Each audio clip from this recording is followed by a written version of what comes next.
topic is contractarianism or contractarian ethics. To understand this properly, let's try to understand an example. Think of this.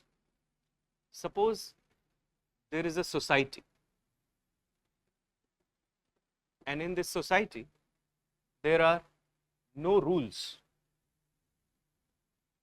there are no laws, there is no government, there is no state, no institutions. There is nothing present in this society.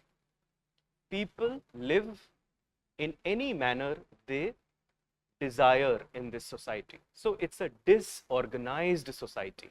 An organized society is one which is based on rules, regulation, which has a state in place, which has government, which has administration, all those kind of things. So it's a disorganized society. And in a disorganized society, all the individuals, they enjoy unlimited freedom. Unlimited freedom means, like suppose in an organized society which is rule bound, law bound, you don't have the freedom to do whatever you want to do. Your freedom is checked by the laws and by the rules of the society. But suppose you are living in an unorganized society or a disorganized society, there you will enjoy unlimited freedom. Unlimited freedom से मेरा मतलब है that जो आपके मन में आएगा आप वो कर सकते. You can do anything, and there would be no institution, there would be no authority, there would be no officer who would hold you responsible for any of your actions. Now, prima facie, such kind of a situation might look attractive to few people, because few people might think that when I get unlimited freedom, I will be in a position to do whatever I want to do. But that might not be profitable in the long run. Why I say so? Look here. Suppose you have not earned anything today and you have not got any food today, but your neighbor has got. So what you do is you attack your neighbor and snatch the food from him or her, provided that you are physically strong, maybe, so that you harass your neighbor and you get the food. If you have that freedom to snatch the food of your neighbor because you did not generate anything, then your neighbor also might have the same freedom to do it to you. So nobody will be safe in such a society.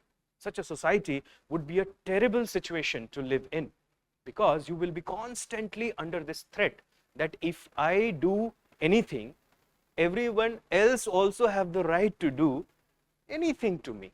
So your safety, your security, and your property will always be at threat. Your source of income will not be guaranteed, and moreover, you will not be able to protect your family under such a situation, because everybody has unlimited freedom. So I have the freedom to hurt you, you have the freedom to hurt me, and if everybody has the freedom to hurt anybody, and the degree to which the damage can be done, that is also not checked, then people can murder also each other. That kind of society, therefore, is a very dangerous situation to live in. Scholars like Thomas Hobbes, John Locke, Jean-Jacques Rousseau, Pierre-Joseph Proudhon, John Rawls, even before them Plato, Epicurus, they understood that this society is not a happy place. This society will not lead to happiness and growth in the long run. And thus was born the idea of social contract.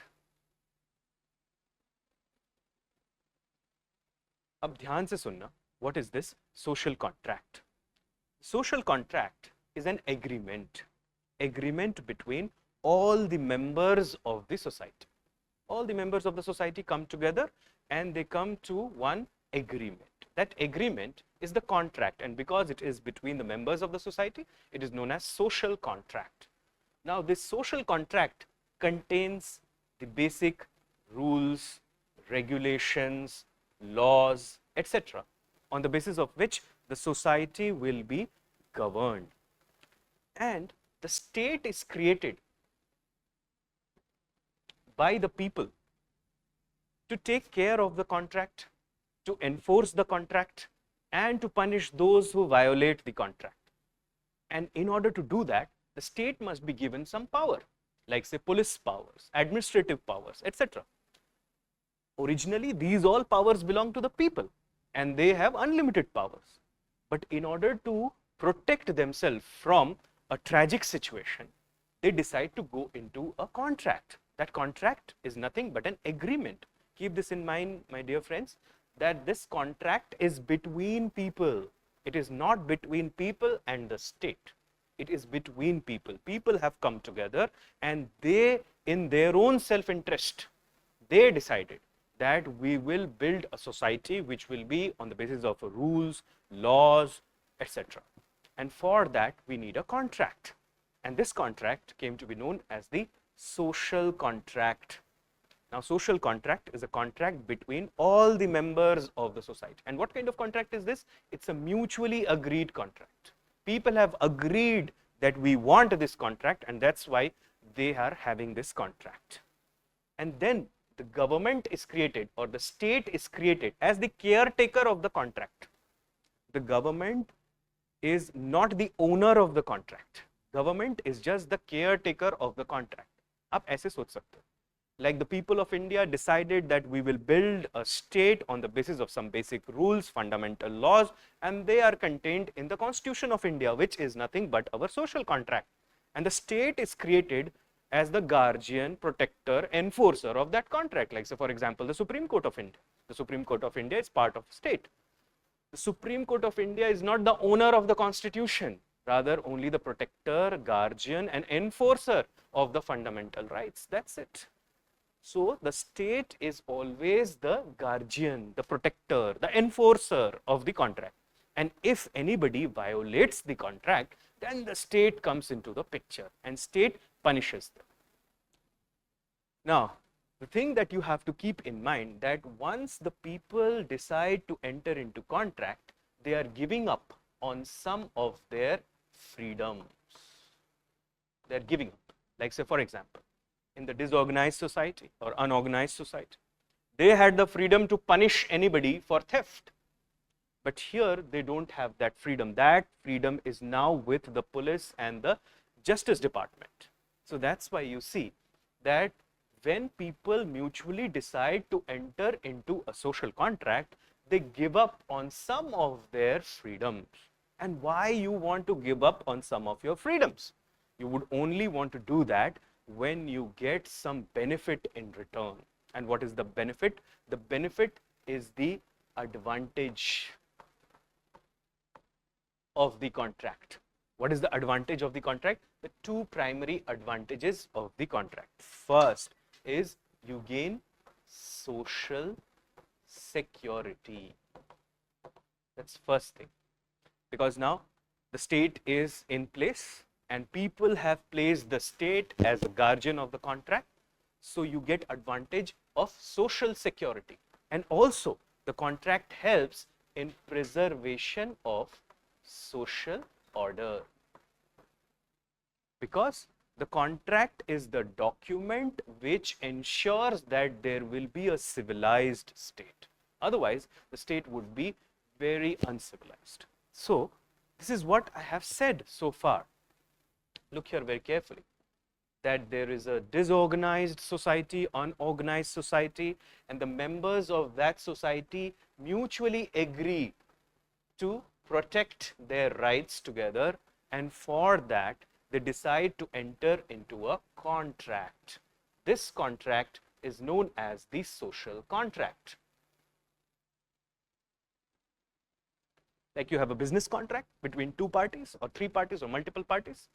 This is a social contract between all the members of the society.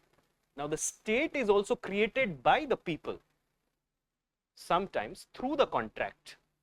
Like if you see the Indian Constitution, you would see that the legislature, the executive, the judiciary, they all draw their powers from relevant sections of the Constitution.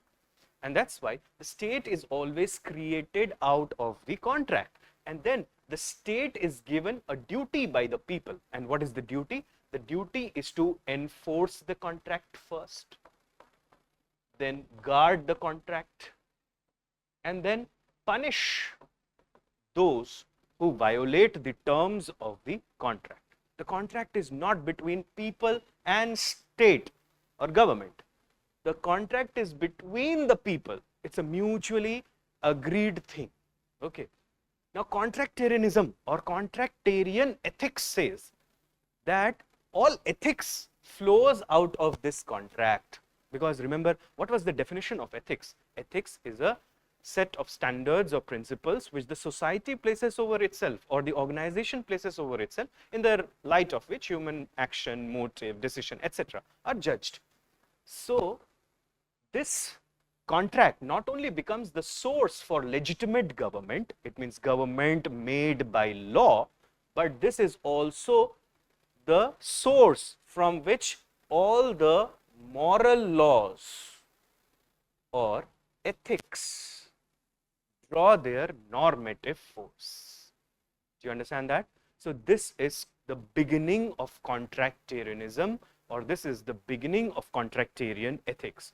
The idea is very simple. According to contractarianism, ethics is not something which was always present in the society. Ethics is something that is derivative from the social contract. And why do we need the social contract? Because people want to protect their interests and they want to take advantage of common social security, and they want to preserve and maintain social order.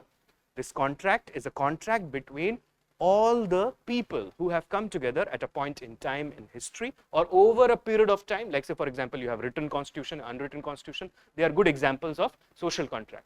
So, people have come together, they have decided that when we enjoy unlimited freedoms, in fact, it is more dangerous for us. Therefore, we will give up some of our freedoms, and those rights will be now given to state. We have created the state. So, even if you look at the preamble, it says, "We the people of India."